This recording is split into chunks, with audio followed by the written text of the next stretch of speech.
I think it's typical for an artist to have an issue with a radio station. It's something that's happened in the past. Radio stations obviously were the gatekeepers. If you wanted to be heard, record labels would pay radio stations to play certain artists. And if you just didn't have a major label backing you up, if you didn't have some entity behind you, then you basically weren't getting any radio play. So there may have been so many artists that we never had the opportunity to hear because of the way the music industry was structured. So now you have the situation with Tekashi 69 and Hot 97, more specifically with Ebro of Hot 97. For those of you who don't know, about a month or two ago, maybe about 2 months ago, Ebro had announced that he was not going to allow Tekashi to perform at their annual concert, Summer Jam, this year. And Tekashi 69, of course, objected to it. He said he would show up anyway. And sure enough, that's what he tried to do. Yo, little dude showed up to the Summer Jam. After all that, I'm going to be on Summer Jam. And you can't tell me what mean. He showed up to the Summer Jam on the IG Live. He put himself on IG Live like he was doing an investigative report of what was going on. Why he put on makeup? To cover up all his tattoos so people... Congratulations, you played yourself. Yo, you want to be involved in Summer Jam so bad, son, that you went that far. You don't even know how to stand down. That's how bad you play yourself. Reason we didn't have you on Summer Jam is because you don't know how to shut up, bro. So Tekashi shows up and he applies makeup on his face and he tries to disguise himself. But obviously, like Ebro said, he wasn't let inside the venue. And of course, after Ebro's comments, that led Tekashi to answer. Ebro, you are pussy.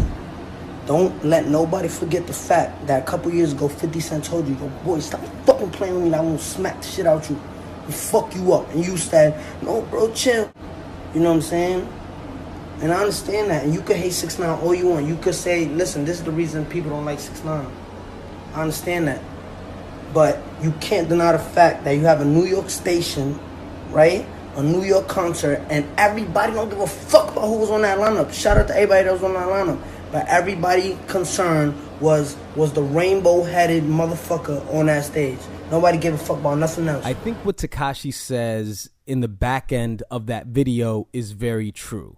Because the common thought is that here in the city, Hot 97 or Power 105, they do not support local acts.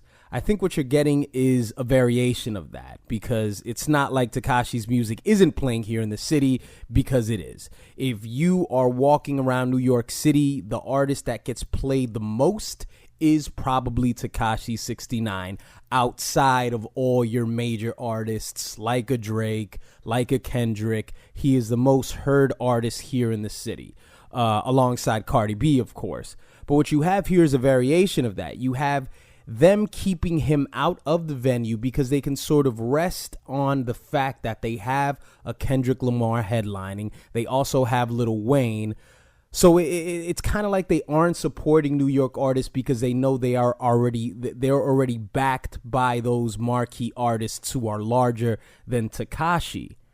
And this is a New York City radio station that should acknowledge, I think, to some capacity, they should acknowledge Tekashi 69. I mean, A Boogie performed, his very first song that he performed was the collaboration that he had with Tekashi 69, the on the regular song with Fetty Wap.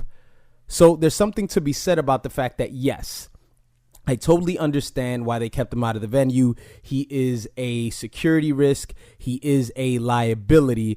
But it's sort of an egoic thing, because if Ebro says that he is going to keep him out of the event, now they sort of have to stick by that, because what they were going to do is they were going to have Tekashi on stage and probably claiming he was the king of New York about 20 times, because you knew he was going to do that, and they would just have to sit by idly just watching him do it. And being on stage at Summer Jam would sort of give some validity to his claim of being the king of New York, because if there are no other artists who are bigger than him on the bill, then that doesn't necessarily mean he's all the way right, but it means he's at least partially right.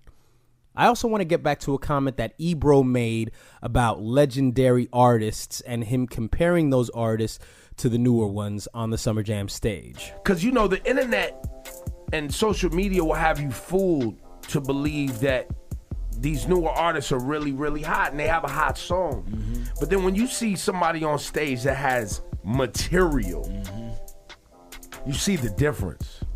When they have time in the game, not just a couple of songs or a hot club record. Like, see, I have a problem with this because you can't compare a legendary artist to a new artist. And it's not like they didn't have new artists out there. As I said, they had A Boogie, they had A$AP Ferg.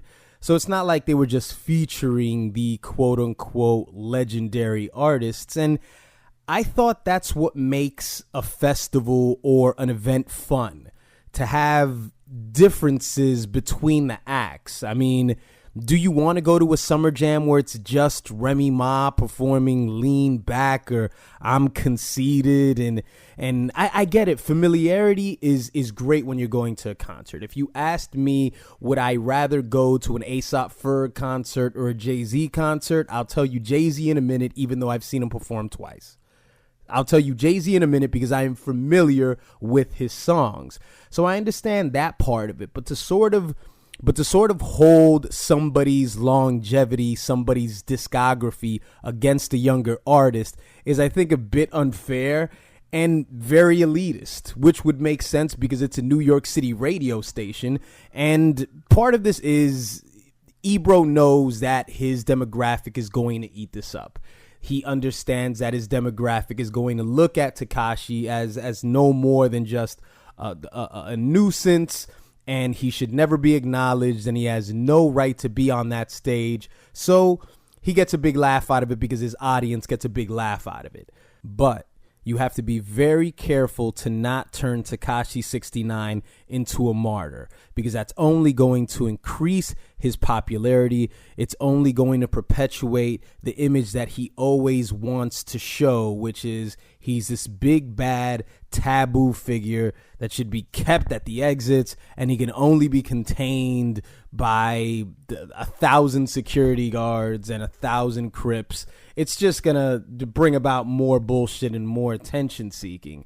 So that's one thing that you don't want to do. But again, this is what feeds Ebro's constituency. This is what feeds his demographic, is making fun of the younger rainbow-haired. And this is a very funny situation, by the way. I mean, I don't think that this is going to escalate into anything other than what's happened. Tekashi, I guess, has to squeeze every bit of controversy that he can out of the situation by just simply saying, hey, once upon a time, there was this guy and he called you out and therefore you are a pussy.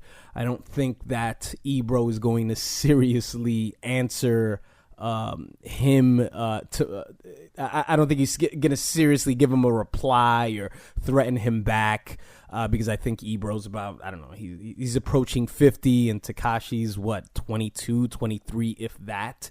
What do you guys think about this situation? Do you think it's a mistake on the part of Hot 97 to keep Tekashi 69 out of Summer Jam? Is it depriving these younger artists to be able to grow?